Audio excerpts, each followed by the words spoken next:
All right, we're doing another one of these Homeric Rhapsody things. The story that we're doing is an original thing that I'm kind of creating as we go, where Achilles raids the town of Eëtion's Thebe. Um, the setup here is that Achilles is trying to sack the city not only for the usual reasons in the early part of the Trojan War, but also because Phoenix, his advisor, is being held captive there. And so there's like an additional wrinkle that's been added to this situation where he can't bring all his Myrmidons because Patroclus has to lead a big force to help another of the Achaeans to fight a kind of like a big reinforcing army that's coming in somewhere else. So Achilles is more or less left on his own with Automedon and one of his captains, Eumelus, and a token force of guys, and they're going up against Eëtion's Thebe, which we've been recently cataloging all of the major players of that area, and just to allow myself to try and remember everybody, I'll recount them here. There's Eëtion, the king of Thebe. He leads a force of, I think I made it 100 royal guards who are heavily armored in dendroplating with tower shields. His wife, who is the Amazon warrior queen Tecmessa, she leads a force of 50 Amazon women with pelta shields and Eastern long sleeve, long pants dress who ride on horseback. Their captains are the 6 sons of Eëtion, not necessarily all sons, however, of Tecmessa. Similar, I guess, to Priam's situation. So first we have Alcon, who is the son of Eëtion and one of his liege lord's wives. He grew up not knowing about his lineage and was accustomed to tilling the land, and still does so, even though he's now a prince and probably doesn't need to. He leads a force of, I think it's like 150 conscripted farmers who use the tools of their trade in war, like axes and scythes. Then there is Keramakos, the son, who is, I guess, a son of Tecmessa and Eëtion. He wears a ceramic mask over his face because to hide like a deformity or something, and he leads a crack force of like aggressively oriented fighters who use something similar to an aspis shield and like a Cassipos sword, and they wear sort of like medium armor, like helmeted with like Etruscan style plating on the front, but not a lot to weigh them down so that they can be sort of more mobile. He leads that force, which is, I want to say, like 200 guys. Then there's the third one, Mainin, who's like the beloved prince of Thebe, who's kind of like everybody loves him because he's always giving back to the people. He is favored by Artemis, not necessarily going out into the forests and hunting animals a lot, but is a great archer who practices every day in the city square or whatever training grounds. He leads a force of, I don't remember how many, let's say 150 archers. Then we have Mastor, who is sort of a beautiful son of, I guess he's also of Tecmessa and Eëtion. He is actually in love with his sister via marriage, whose name is Hypatia. And again, I don't know where that's going to play into the story, but I just came up with that, and I thought we could use it somewhere. He is a great runner, like a famed runner throughout the city, and he leads a force of sort of skirmishers or like guerrilla fighters who specialize in sort of getting in and out of combat really fast, lightly armored. Then we have Pelion, who is like a great tactician. He organized the city's defenses, and but he organized them in such a complex way that the men of the city can't necessarily uphold the proper method for defending it when he's not there, which he will not be because he's going out to fight. He leads a force of, I think, like 200 assorted types of fighters, of whom he is skilled at sort of distributing throughout the battlefield in cunning ways. And so now we have to come up with the sixth. I had decided, I feel like I heard it being 6 sons in the Iliad, or it must be in the Iliad, but I don't actually know for a fact that it's supposed to be 6 sons of Eëtion, but in my story it's 6. And so we're going to make one more son who's the captain of the forces. And I had one kind of story concept, just to be clear here. I never, as I've mentioned many times, number one, I'm never looking at anything when I tell the story. Number two, I never prep anything beforehand. I'm coming up with it off the top of my head, whatever the muse, sort of strikes me with that day. And but if I ever do have a little nugget of an idea, I always disclose it beforehand. So the one thing I thought of for this was that maybe the 6th son would be in kind of an Aeneas situation where he's like a shaky sort of like claim to the throne, maybe like not favored by the, one of the royalty or both. And that's that. So let's jump into it.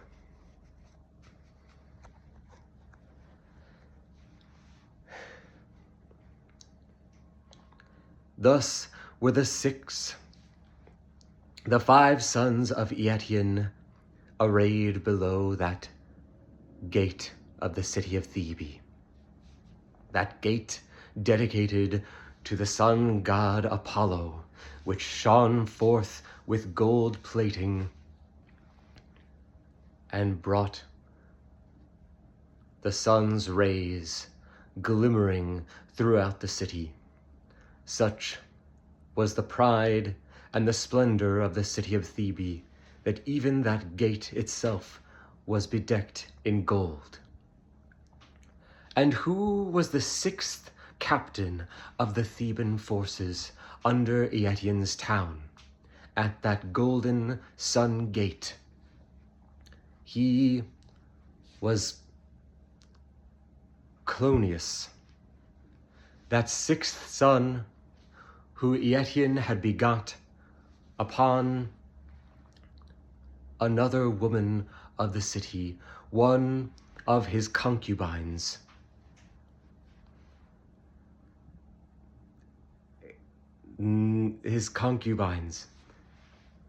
This CLONIUS was a skilled fighter who was great at casting the spear.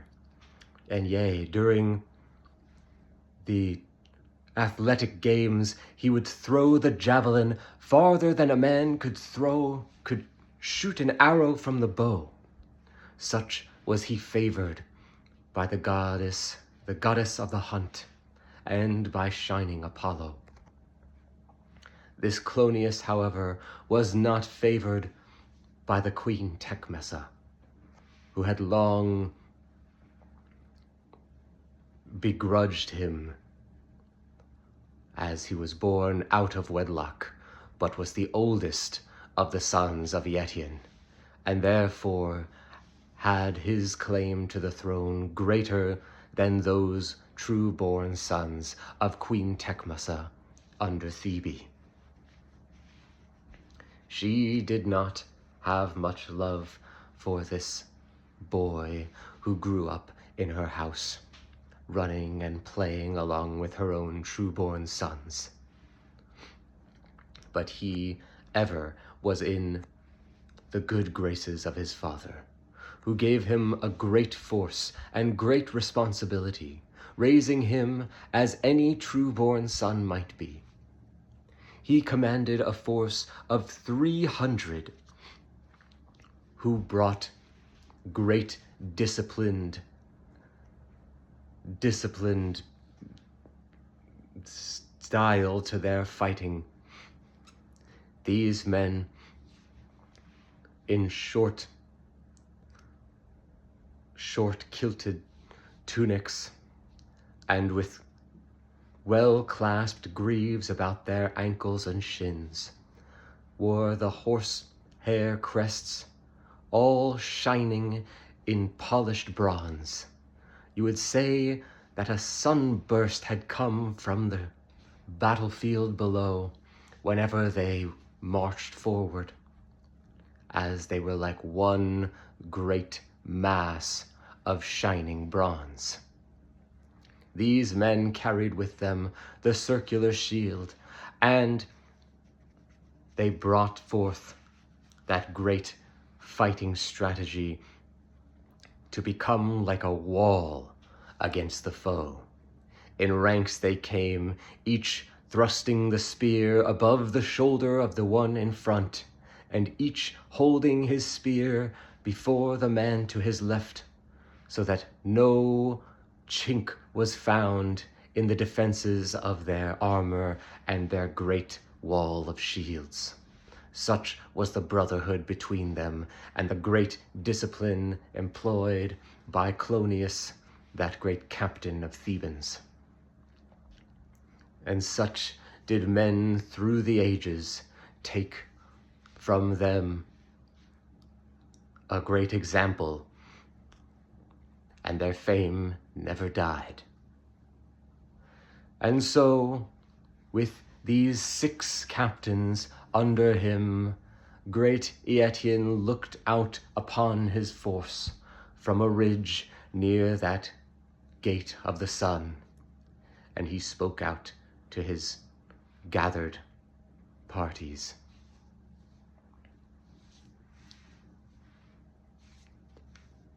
All right, very stilted, but we came up with some good stuff for this. So, again,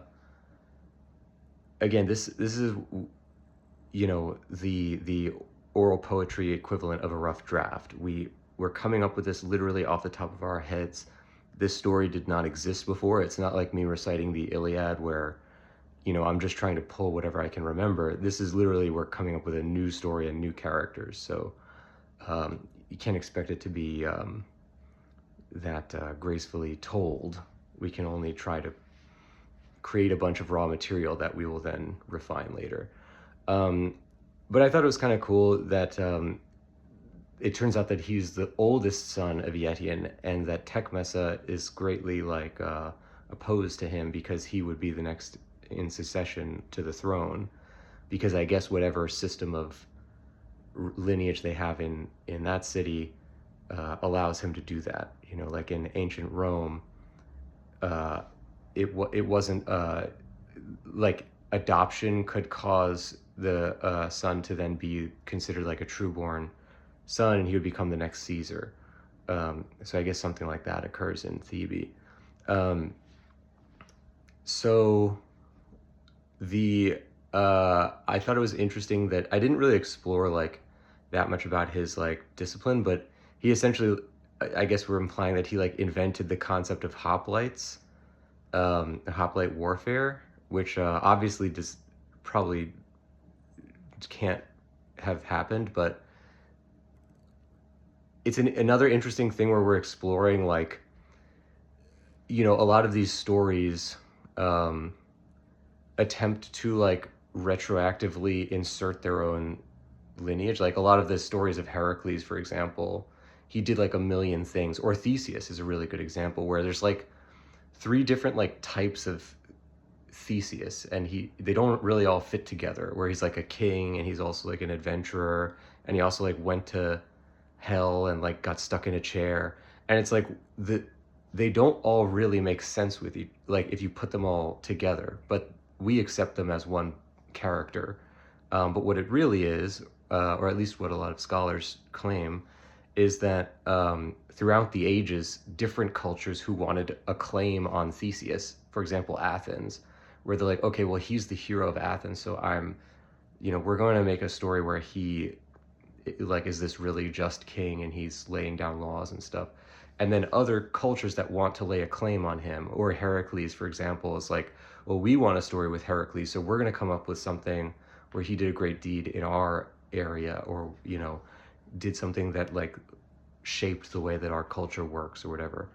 And so I thought it was interesting that, again, Homer would not have told a story of somebody inventing hoplite warfare, but it sort of like has that same like reek of things in a story that we know is an ancient story, but that we can sort of detect some later culture like retroactively imposing something onto that story. And I think that's one of the most fascinating things about reading any ancient story, is that there's no true like original version. You can't know what's original, and therefore it's all a big hodgepodge, and you have to kind of like piece together this like puzzle that'll never be solved. And so I thought that was interesting to put that in there. I had kind of created a sketch of that, I think, when I did Keramakos's army, but he has enough interesting characteristics that I think we can probably just reassign this hoplite thing to this new guy, Clonius. And so just to run it down, we have Eëtion, king of Thebes. We have Tecmessa, warrior queen of Thebes. We have Alcon, captain of the Thebans, commanding a troop of conscripted farmers. We have Keramakos, who is commands a troop of crack elite fighters, medium armored elite fighters. We have Maenin, who commands a troop of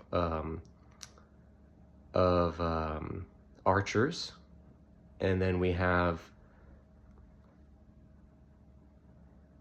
Mastor, who commands a guerrilla force of light skirmishers.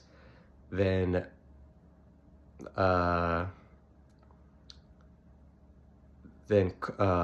Pelion, who's like a great tactician, commanding a diverse group of small groups of different types of fighters, who's like able to really command a lot of them at once. And then this last one is Clonius, who is